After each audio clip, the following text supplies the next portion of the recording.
আমরা মেট শিক্ষার্থী মন্ত্রণালয়ে মিটিং হচ্ছিল আমাদের 4 দফা দাবি নিয়ে।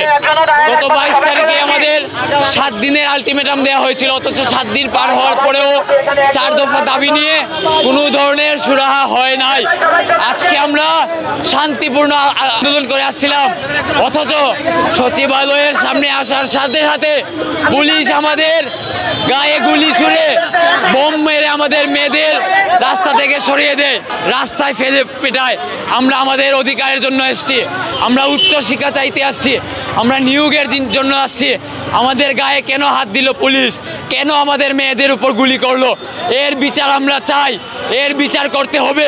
আমাদেরকে বাধ্য করা হয়েছে ভাই, না হয় আমরা 4 মাস আন্দোলন করতাম না। 2023 সালে আমরা 4-5 মাস আন্দোলন করতাম না।